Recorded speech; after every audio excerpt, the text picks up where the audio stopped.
this is the biggest news that didn't get reported, that we find out that there was no collusion between Trump and Russia, that it was created by Hillary Clinton in a campaign in July of 2016, that the CIA Director John Brennan, that the FBI Director Comey, and the President of the United States, Barack Obama, all knew about that and was never brought to Congress. Who has withheld this information?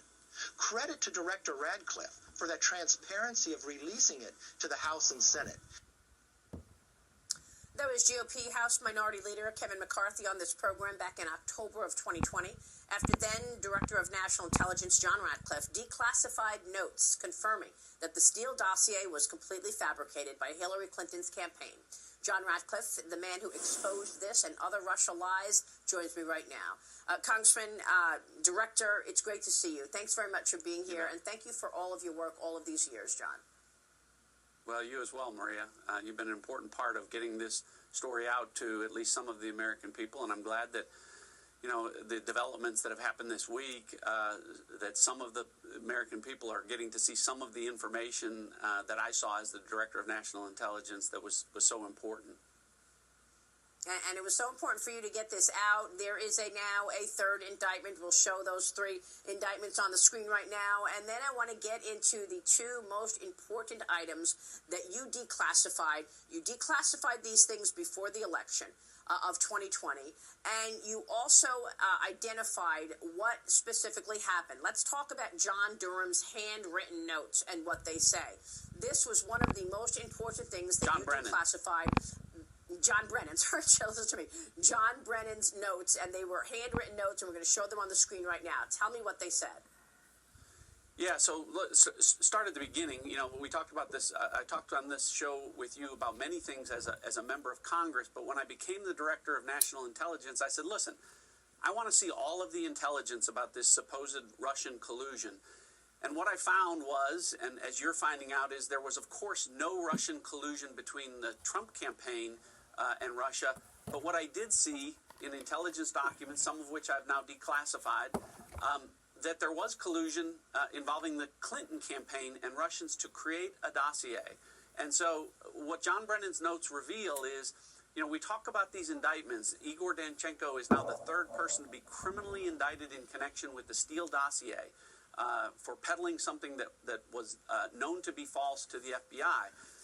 But what's important here is John Brennan's own notes reflect, and the other document that I declassified show that our intelligence community and our FBI knew this ahead of time, that Hillary Clinton, we had specific intelligence that Hillary Clinton was creating a plan to vilify Donald Trump, to falsely accuse him of ties to Russia. And the intelligence community and the FBI knew this, and President Obama, Vice President Biden were briefed by John Brennan and James Clapper and Jim Comey in early August of 2016. And John Solomon's earlier point was right. It all should have stopped at that point. Everything related to the Steele dossier was known to be untrue, but yet it was the predicate for moving forward with an unjust, unfair, and ultimately now everyone accepts a criminally negligent investigation against the Trump campaign. It was a crime to investigate Donald Trump because there was no probable cause, as FBI Director Christopher Wray has admitted under oath. There was no probable cause for those FISA applications because they used the Steele dossier and it was phony. So to underline John Brennan's notes, he says there was an exchange, and it shows us that Hillary Clinton has approved a plan concerning U.S. presidential candidate Donald Trump and Russia, and tying him to a scandal there. From then you have the CIA telling the FBI. This is the second most important document that you declassified. And this is what's called a CIOL. This is a counterintelligence operational lead. It's the CIA telling the FBI, we have this information. Hillary has cooked up this plan against Donald Trump. You need to investigate it. Tell me more. Yeah, so why it's unfortunately what happened there is the CIA, because it can't use our intelligence authorities under the law, can't be used for domestic purposes, and then because this involved Hillary Clinton's campaign and people associated with it, a referral had to be made to the FBI. Unfortunately, as you see from that document, The referral went to disgraced FBI agent Peter Strzok, who had just weeks before receiving that referral had sent text messages promising to F Trump, to stop Trump, to make sure Trump would never become president. So as you said earlier, the person who was supposed to be investigating the fake Steele dossier before John Durham ever got involved was Peter Strzok. And instead what he did was bury that part of it as it related to Hillary Clinton, and instead took a dossier that he knew to be false, used it to get a FISA application that he knew to be illegal, and used it to perpetuate an investigation that went on for 4 years that misrepresented everything to the American people. And that's why everyone associated with the Steele dossier, with its creation, its peddling to the FBI, and its use by law enforcement authorities against the Trump campaign illegally, is in criminal jeopardy right now.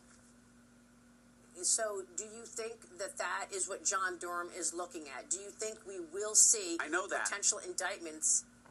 Well, I know that, Maria, because as you know, many of the documents that John Durham is using are documents that I gave him. So I declassified the documents that we've talked about, but I gave John Durham over 1,000 other documents that have not yet been declassified that I know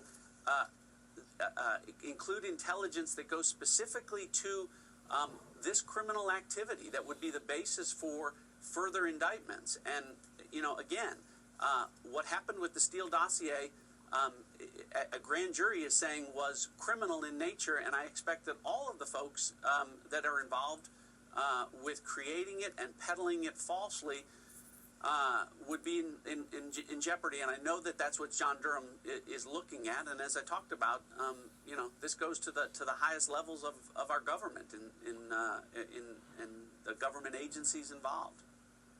And we have pictures of meetings in the Oval Office with President Obama and John Brennan, when we assume John Brennan told President Obama that he had this information. We're going to show those pictures right now of the Oval Office where President Obama, Joe Biden were briefed by John Brennan saying Hillary Clinton has cooked up this plan to ensnare her opponent, Donald Trump. And this was way before Inauguration Day of Donald Trump. August of 2016. This was in 2016. Right. August of 2016. Those pictures I'm saying, yeah, August of 2016, right. And these pictures, we don't know if they were August, September, or October, yeah.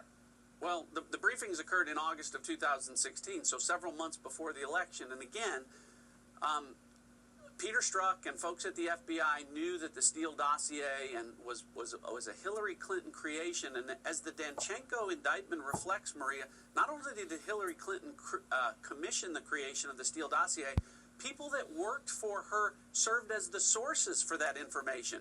PR Executive One, who has been identified publicly as a gentleman named Charles Dolan, worked for Bill and Hillary Clinton, served as state chairman of their campaigns, was appointed by Bill Clinton during his administration, and worked for the Russian Federation.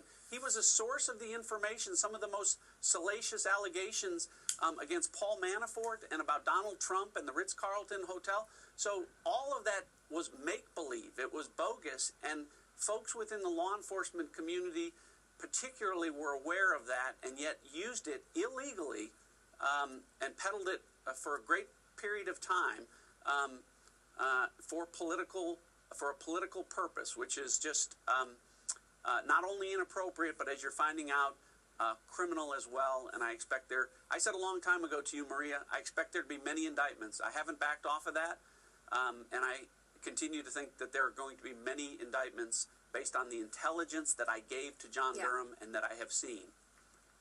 Yeah, and what happens to all of your colleagues on the left who attacked you throughout the years that you were trying to educate and inform the American people? Adam Schiff saying that there was collusion in plain sight. He saw what you saw as a congressman. He saw what Devin Nunes saw as a congressman on the Intel Committee. How did he come out and go on MSNBC and CNN and say there was collusion in plain sight? And what about Mark Warner attacking you repeatedly as you were informing the American people throughout 2018, 2019, and 2020?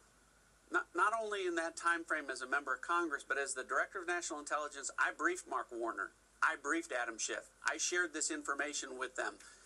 And they knew that it was true. They knew that I was being truthful, but they were concerned about winning a political election. They wanted Joe Biden to win in 2020, and wow. So that's the reason that they came out the way that they did. Look, the intelligence speaks for itself. Grand juries take the action based on the intelligence that is and evidence that is provided to them. At the end of the day, the truth will defend itself, and it is in this instance. It's great to have you this morning, and thanks very much for all of your truth-telling, Maria. John. Good.